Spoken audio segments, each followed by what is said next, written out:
Hey friends, today I will explain to you the intriguing and mind-blowing science fiction movie from Black Mirror, Season 3, called Playtest. The film starts with a man called Cooper who packs his bag in his room, readying to go abroad for a short vacation. He silently leaves his home and numerous times ignores his mother's phone calls. He travels the world, starting from India, Australia, Dubai, and many more, making as numerous memories as he can.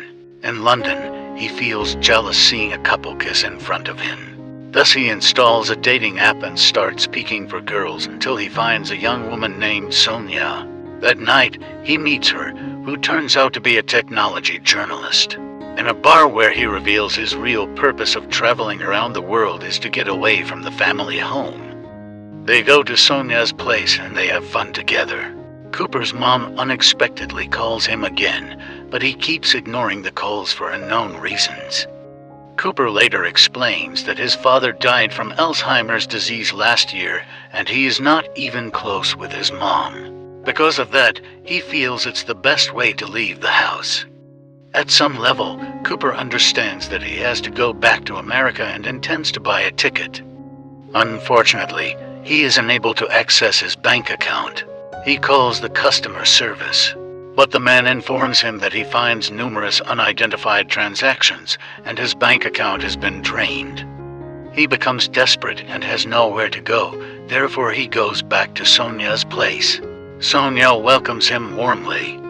Not lengthy after, Cooper opens his job a search app and coincidentally discovers a paid offer to Playtest, a brand new game for Sato, which is a big horror game company owned by Sato.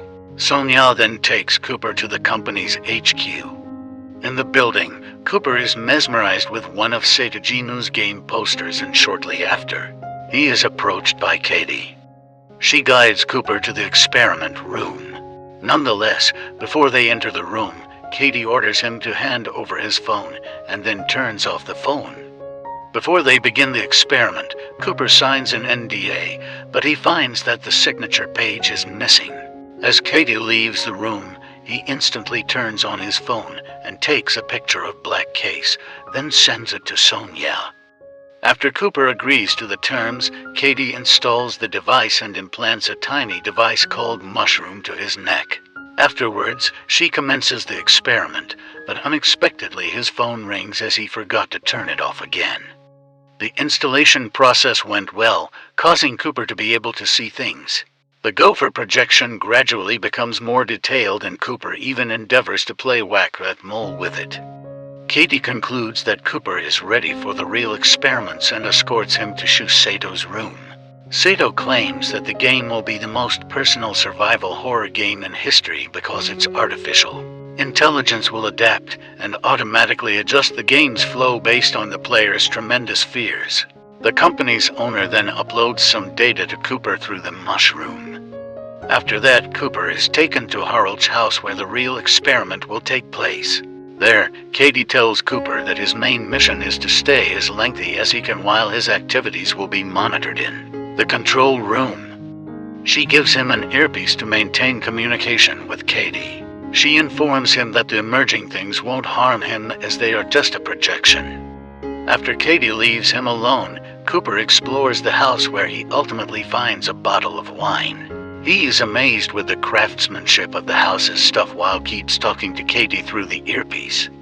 While he is reading a book, suddenly a spider emerges and scares him. He eliminates the spider, only to find out that it is just another projection.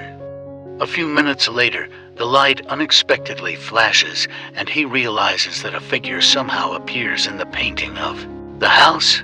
Cooper hears loud footsteps from upstairs, so he goes to the stairs when Josh Peters, his childhood bully, out of nowhere appears and startles him. As he anticipated, the bully is just a projection and doesn't move at all. Katie clarifies to him that the system could be mining some of his personal memories and Cooper was scared of him while he was at high school. Cooper then walks through him and gets a glass of wine again. Katie concludes that he is afraid because he unexpectedly becomes talkative to compensate for the fear. In the kitchen, a wild, huge spider with Peter's face suddenly appears. Unfortunately, Katie, who is observing from the surveillance camera, can't see anything as the event is just happening in Cooper's mind. To make things worse, the earpiece unexpectedly ceases to work. Soon after, Cooper hears someone banging on the house's door. He bravely opens the door and Sonia randomly shows up. She states that Cooper might be in danger and urges him to leave instantly. However, Cooper thinks that his encounter with Sonia is just part of the experiment. Sonia tries to convince him that the experiment is dangerous. She reveals to him that 5 people, and all of them were tourists, have vanished in the past year because they applied themselves to the Playtest job. Cooper refuses to leave and still does not believe every single word coming from her mouth. Sonia becomes upset and grabs a knife, threatening to harm Cooper. She manages to stab him and they fight for a moment. Getting cornered, Cooper then impales her on a knife lodged through his shoulder, and the knife and Sonia unexpectedly disappear. The earpiece starts working again and Cooper goes crazy because Sonia and the fight feel so real for him. Katie makes it clear that physical sensation shouldn't be possible, but Cooper refuses to proceed the experiment anymore. Katie leads him to an upstairs room where Katie and Sato appear to terminate the experiment. Nonetheless, there's a malfunction that prevents the experiments from stopping. Sato apologizes to him and asks the men to bring Cooper to the others. Cooper screams in fear and ultimately awakens in Sato's office.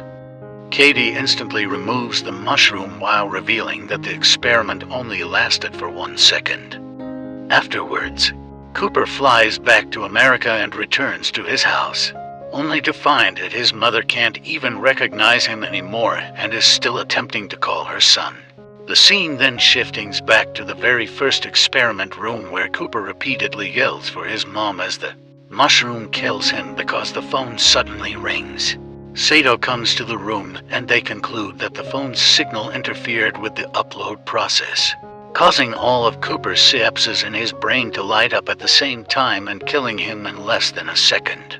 They then put Cooper's dead body into a body bag and now his mom will never know his son's location.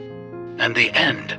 If you are a lover of similar content like this, take a look at my distinct videos, and if you love it, please break the like button and make sure you subscribe to the channel and hit the notification horn. Catch sight of you in the successive video.